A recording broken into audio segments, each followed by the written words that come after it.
On parle souvent de santé quand ça va mal, quand la douleur s'installe, quand la fatigue devient trop lourde ou encore quand le corps finit par dire stop.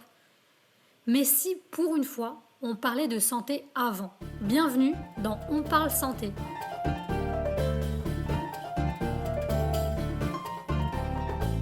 On parle santé, c'est une chronique pour celles et ceux qui veulent mieux comprendre leur corps, leur santé mais aussi leur bien-être. Avec moi, pas de jargon médical, sans discours culpabilisant et surtout sans pression. Aujourd'hui, on est entouré d'informations de santé, que ce soit sur les réseaux sociaux, dans les articles ou encore dans les conseils bien-être qu'on voit passer tous les jours. Des infos parfois utiles, souvent contradictoires et parfois anxiogènes. Alors ici, on va faire l'inverse.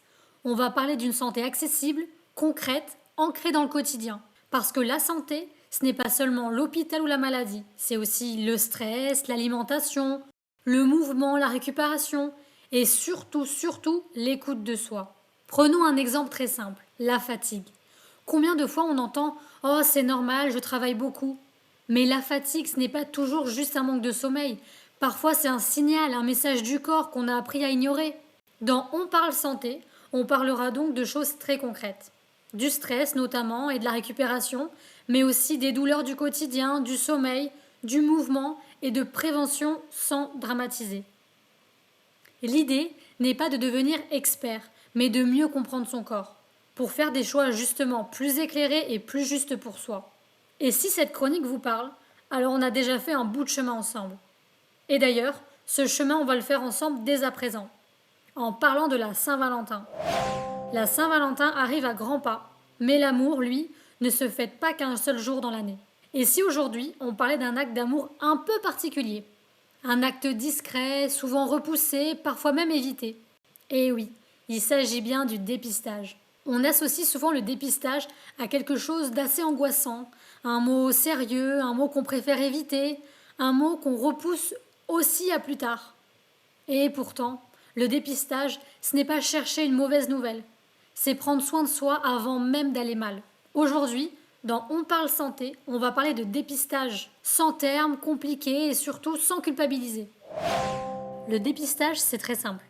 C'est vérifier que tout va bien, même quand on se sent bien. Parce que beaucoup de problèmes de santé ne font pas mal au début, ne donnent pas de symptômes ou encore passent complètement inaperçus.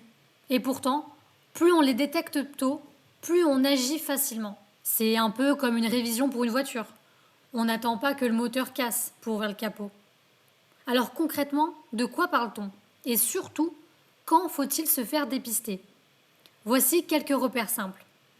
Chez les femmes, par exemple, le dépistage du cancer du col de l'utérus est recommandé à partir de 25 ans. Au début, un examen tous les 3 ans, puis à partir de 30 ans, tous les 5 ans. Même quand tout va bien, même sans symptômes. Pour le cancer du sein, le dépistage organisé commence en général à 50 ans, avec une mammographie tous les 2 ans. Mais selon l'histoire personnelle ou familiale, ce dépistage peut être proposé plus tôt, sur avis médical bien sûr.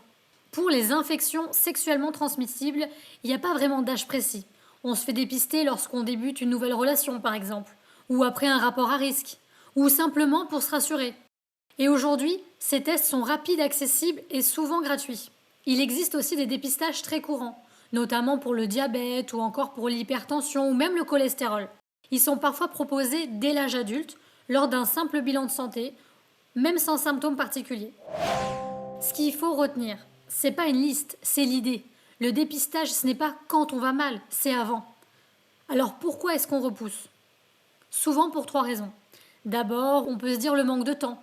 On se dit souvent je verrai plus tard, j'ai pas le temps ou encore je m'en occuperai quand ça ira mieux. Ensuite, la peur. Peur de quoi, me direz-vous? Peur de ce qu'on pourrait découvrir ou encore peur de s'inquiéter pour rien. Et puis, souvent le sentiment d'être trop jeune. Oh, ça concerne les autres. Je suis en bonne santé, je n'ai aucun symptôme. Mais la réalité, c'est que le dépistage n'est pas réservé aux personnes malades. Il est justement là pour celles et ceux qui vont bien. Alors peut-être qu'il est temps de changer de regard. Se faire dépister, c'est pas être anxieux, c'est pas être fragile, ce n'est pas chercher des problèmes, c'est justement se respecter, c'est prendre soin de soi et de son futur. Et parfois, c'est aussi protéger les autres. En couple, je dirais même que le dépistage est un vrai acte de confiance. En solo, ça peut être une façon simple de se dire « ma santé compte ». Si vous hésitez encore, voici 3 conseils très simples. Premièrement, commencez petit. Prenez un rendez-vous, un test, un bilan chez votre médecin. Deuxièmement, parlez-en à un médecin ou même à un professionnel de santé et même à un ami proche. Et enfin, notez-le dans votre agenda, comme un rendez-vous important, parce que ça l'est.